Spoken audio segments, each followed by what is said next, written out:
pour accueillir ta parole.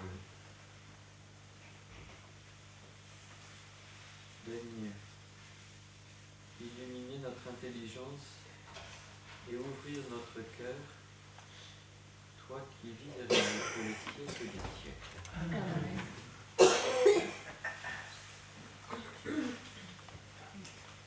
Alors aujourd'hui nous allons...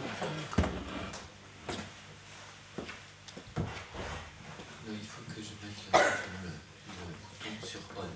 Voilà. Voilà, nous allons aller au Nouveau Testament avec l'Épître aux Romains, qui est un texte très dense. Les textes de Saint Paul sont très denses. On a eu une petite expérience hier avec la deuxième aux Corinthiens, au chapitre 3. C'est un texte fondamental pour notre foi. Et je voudrais vous situer un peu le contexte de cette lettre de Paul. C'est un contexte, on pourrait dire, polémique entre juifs chrétiens, on pourrait dire. Les premiers chrétiens sont juifs. Ce sont les héritiers de l'Ancien Testament. Et donc, comme nous l'avons vu hier dans la deuxième épître aux Corinthiens, ils lisent Moïse. Quand Paul dit ils lisent Moïse, ils lisent la Torah, le Pentateuque, mais plus généralement tout l'Ancien Testament. Moïse et les prophètes. Les auteurs du Nouveau Testament lisent Moïse à la lumière du mystère du Christ, de sa mort et de sa résurrection, et à la lumière de son interprétation de l'Écriture, puisque nous voyons dans le récit des pèlerins d'Emmaüs qu'il leur ouvre les Écritures. Et un peu après, dans l'Évangile selon saint Luc, Jésus retrouve les apôtres et même chose, il ouvre leur cœur à l'intelligence des Écritures. Ce qui veut dire qu'ils n'avaient pas encore compris vraiment le sens plein des Écritures. Et le débat qui a lieu entre juifs chrétiens, c'est autour du respect de la loi et plus spécialement des préceptes rituels de la loi de Moïse. Ce n'est pas la question des 10 commandements qui est remise en cause. Dans les Actes des Apôtres, à un moment donné, Pierre est appelé chez un centurion romain et l'Esprit descend sur ce centurion et sur toute sa famille. Et il reçoit le baptême. Et Pierre ensuite doit rendre compte, se justifier auprès de la communauté qui est constituée à cette époque de juifs chrétiens. Ils disent, mais quoi, tu es allé manger chez un païen, tu as pris des aliments impurs, tu t'es mis en contact de gens impurs, explique-nous. Et Pierre dit, ben, qu'est-ce que vous voulez, moi? L'Esprit descend sur eux, moi je peux pas, je prends acte, voilà, Dieu se donne aux païens, et donc nous devons en tirer les conséquences. Alors il y a tout un débat, et au chapitre 15 des Actes des Apôtres, la question c'est, est-ce que les païens doivent se faire circoncire comme les Juifs, en tant que descendants d'Abraham? Et donc Pierre raconte, ben, vous voyez bien, ce centurion, il n'était pas circoncis, l'Esprit est descendu sur lui, je l'ai baptisé, voilà. Et on échange, et la conclusion, c'est ben non, on ne va pas demander aux païens de suivre les préceptes rituels de la loi juive. Il y a juste, voilà, ils vont s'abstenir de viande sacrifiée, je ne sais plus. Voilà. Mais certains ne s'avouent pas vaincus, et donc quand Paul prêche aux païens que le salut vient de la foi en Jésus-Christ, derrière lui, il y en a qui vont dans les communautés qui disent mais non, Paul vous induit en erreur, il faut que vous vous fassiez circoncire. Voilà, ça c'est le contexte. Et Paul réagit vigoureusement parce que là c'est un point décisif de la foi. Rappelons-nous que dans les évangiles, souvent les questions qui sont faites à Jésus, dans l'évangile selon saint Jean, chapitre 6, c'est « Que nous faut-il faire pour travailler aux œuvres de Dieu ?» Le jeune homme riche, que dois-je faire pour avoir la vie éternelle? Et Paul dit, mais non, il ne s'agit pas de faire, il s'agit de croire. Il s'agit de croire que Dieu a tellement aimé le monde qu'il nous a donné son Fils.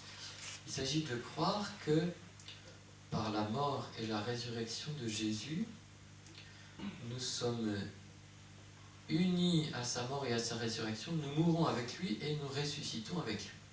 Dieu nous communique la vie, il nous pardonne, il nous communique la vie. Ah, alors ça veut dire qu'il n'y a rien à faire. Non, non, je n'ai pas dit ça. Je n'ai pas dit qu'il n'y avait rien à faire. J'ai dit que ce qui est premier, c'est de croire que Jésus est mort et ressuscité pour nous. Voilà. Donc il y a tout ce débat à l'intérieur de la première communauté.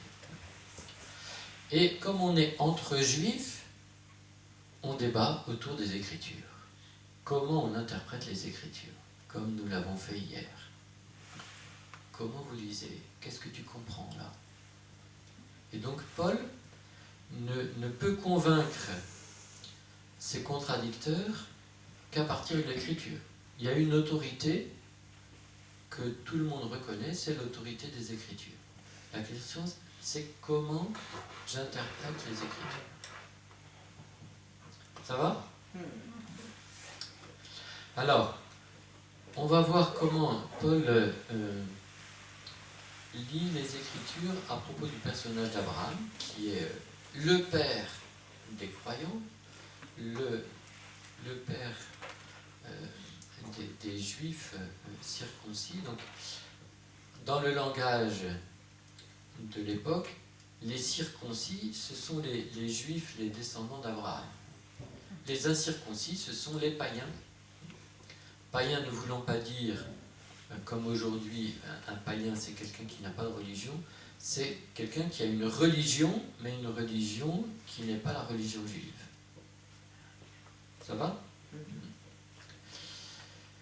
Voilà, donc les incirconcis, ce sont les païens. Voilà, et donc ce débat autour de la circoncision, c'est le débat autour de quelle est la place de la loi de Moïse maintenant dans la vie chrétienne. Et la place plus particulièrement des préceptes rituels de la loi de Moïse dans la vie chrétienne. Ça va? Voilà. Et encore dans le vocabulaire de Paul, il y a le vocabulaire de la justice et de la justification. Être juste devant Dieu, ça veut dire pouvoir se tenir en présence de Dieu, être agréable à Dieu. Qu'est-ce qui fait qu'on est juste devant Dieu? C'est toute la question.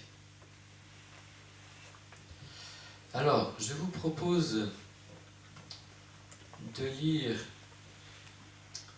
le chapitre 4 de l'Épître aux Romains jusqu'au chapitre 5, verset 11.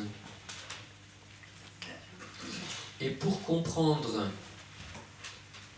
ce chapitre 4, Aux Romains, l'Épître aux Romains, oui, chapitre 4, verset 1 jusqu'au chapitre 6. Ah oui, mais moi j'ai pas les mêmes pages que vous. En fait. 1943. Dans la Bible de Jésus. 1943. 1943.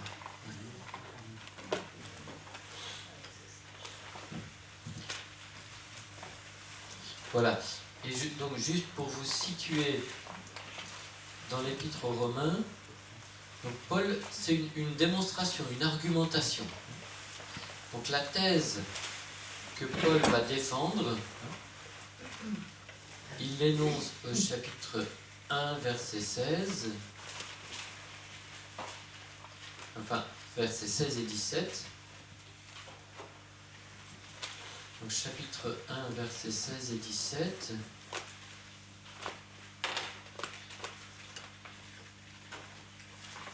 Je n'ai pas honte de l'évangile. Il est puissance de Dieu pour le salut de quiconque croit, du juif d'abord, puis du grec. Voilà. Grec, païen, incirconcis, c'est la même réalité. C'est toujours des binômes. Hein. Donc il y a toujours juif dans le binôme, et puis l'autre terme du binôme, c'est non-juif. Donc c'est soit grec, soit païen, soit incirconcis. Donc je n'ai pas honte de l'évangile, il est puissance de Dieu pour le salut de quiconque croit, du juif d'abord, puis du grec. C'est en lui en effet que la justice de Dieu est révélée par la foi et pour la foi, selon qu'il est écrit, celui qui est juste par la foi vivra. Voilà. Ça va être le fondement dans l'écriture de ce que Paul affirme. Il dit, mais non, moi je dis rien de nouveau, hein. C'est déjà dans l'écriture, c'est dans le prophète Habacuc, le juste vit par la foi. L'écriture ne dit pas le juste vit par la loi, hein, par la foi. Et donc, il y a toute une démonstration pour dire que, d'accord, les païens sont pécheurs, puisqu'ils ne reconnaissent pas le Dieu d'Israël, mais les juifs, pareil. Ils sont pécheurs parce qu'ils n'ont pas réussi à vivre la loi, de toute façon. Donc, tous sont pécheurs. On peut lire chapitre 3, verset 28.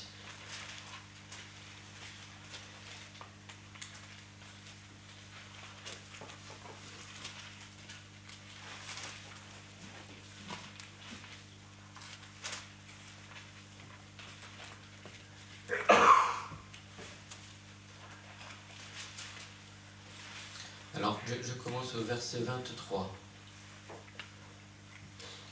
Tous ont péché et sont privés de la gloire de Dieu, mais sont gratuitement justifiés par sa grâce en vertu de la délivrance accomplie en Jésus-Christ. Donc tous ont péché, qu'on soit juif, qu'on soit païen, on est dans une situation de péché. On est en soi soumis au jugement, à la colère de Dieu. Et ensuite, si j'avance un peu au verset 28, nous estimons en effet que l'homme est justifié par la foi. Vous voyez, il reprend la parole d'Habacuc, le juste vivra par la foi. C'est la foi qui fait le juste, indépendamment des œuvres de la loi. Ou alors Dieu serait-il seulement le Dieu des Juifs? N'est-il pas aussi le Dieu des païens? Mais si, il est aussi le Dieu des païens, puisqu'il n'y a qu'un seul Dieu qui va justifier les circoncis par la foi et les incirconcis par la foi. Enlevons-nous par la foi toute valeur à la loi, bien au contraire, nous confirmons la loi. Voilà. Donc, Paul dit, ce qui est premier, c'est la foi en Jésus, qui nous sauve de la colère de Dieu, qui nous obtient le pardon de Dieu. Et donc on lui dit, bon, alors tu es en train de balancer la loi de Moïse? Il dit, non, non, pas du tout. Je vais vous expliquer. Ça va? Alors, je vous propose donc de lire Romains 4, 1 jusqu'à 5, 11, et pour bien comprendre le raisonnement de Paul à partir de l'Écriture, de lire aussi Genèse 15 et Genèse 17 à propos d'Abraham. Genèse 15 et Genèse 17. Ce sont deux récits qui racontent l'alliance de Dieu avec Abraham. Je vous rappelle juste l'histoire d'Abraham. En Genèse 12, Dieu demande à Abraham de quitter son pays, la maison de son père, pour le pays qu'il va lui montrer. Et il dit, je ferai de toi une bénédiction, en toi se béniront toutes les nations de la terre. Verset suivant, Abraham partit. Voilà, c'est clair. Quitte ton pays, Abraham partit.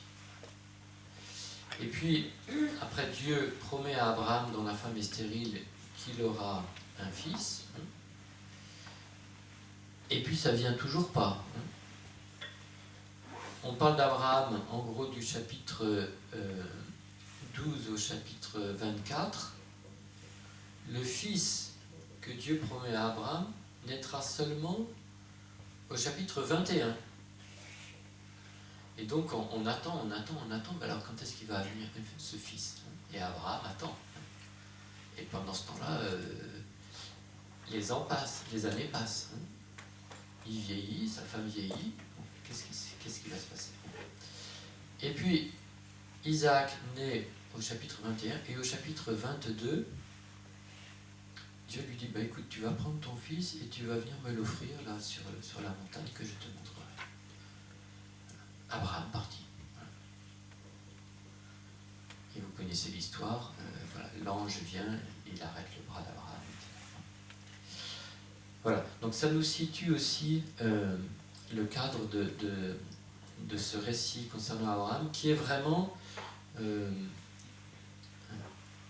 avec Moïse, le grand personnage du peuple juif. C'est le père des croyants. Voilà. Et puis ensuite, si nous avons le temps, nous lirons encore Romains 8, versets 18 à 39. Voilà. Mais déjà lisons Romains 4, 1 à 5, 11, et puis Genèse 15 et Genèse 17. Et après, c'est Romains 8, 18 à 39.